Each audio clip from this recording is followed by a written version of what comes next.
Student, next unit, motion. First, learning objectives.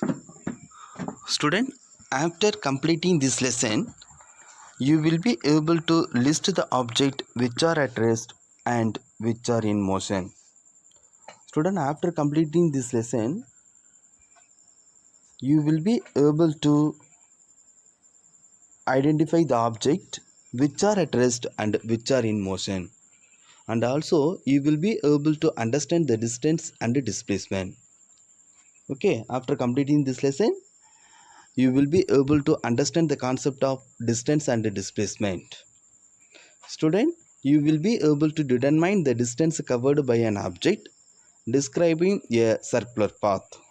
Okay, students, and also you will be able to classify uniform motion and non-uniform motion. After completing this lesson, you can understand the concept of uniform motion and non-uniform motion.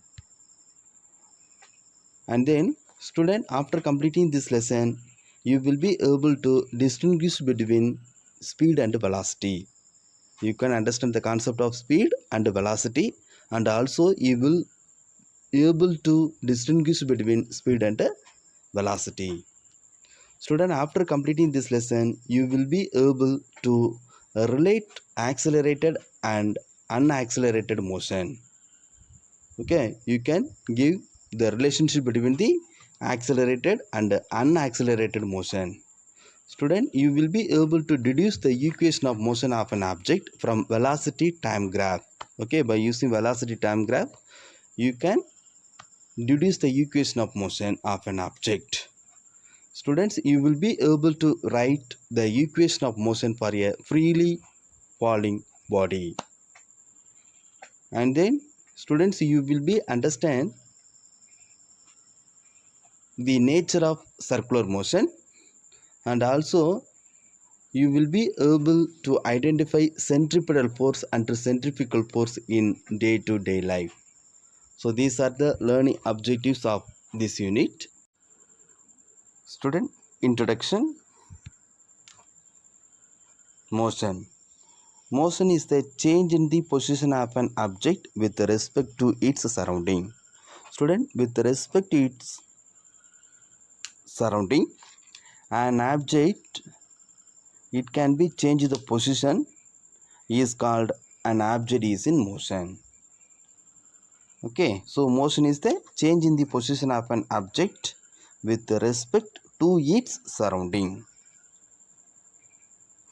Students, already you know that everything in the universe is in motion. All the object in the universe is in motion.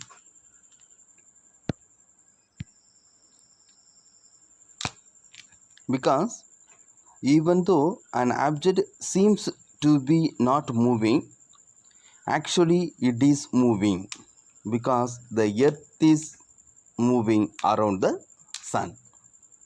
The earth is moving around the sun. So all the object in the earth is in motion. Okay, students.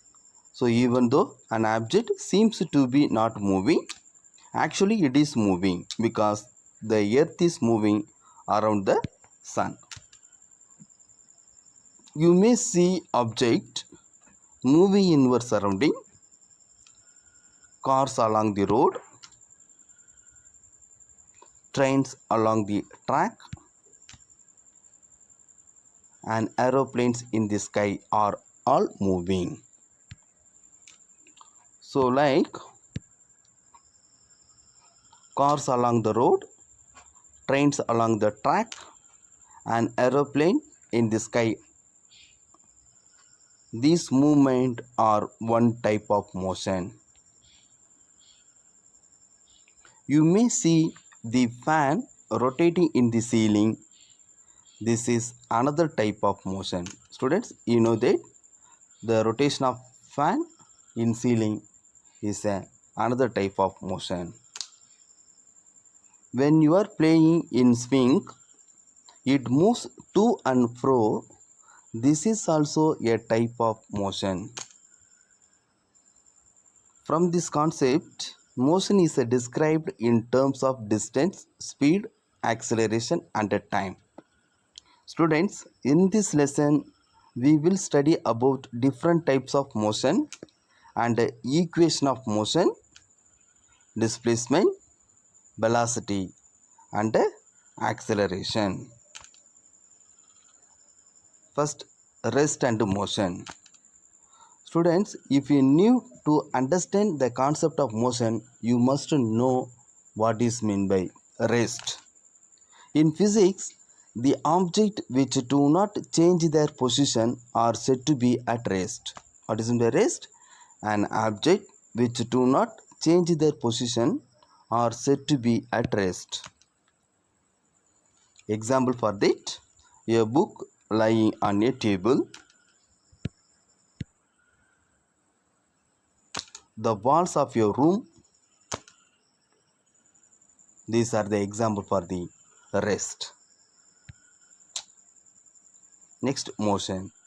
Motion is the change in the position of an object with respect to its surrounding. Motion is the change in the position of an object with respect to its surrounding.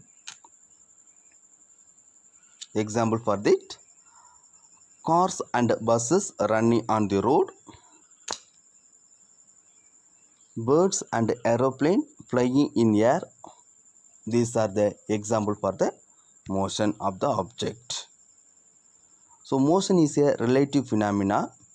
This means that an object appearing to be in motion to one person can appear to be at rest as viewed by another person. For example, trees on roadside would appear to move backward for a person traveling in a car, while the same tree would appear to be at rest for a person standing on the roadside. Okay, so the motion is a relative phenomena. This means that an object appearing to be in motion to one person can appear to be rest as viewed by another person. Thank you, student.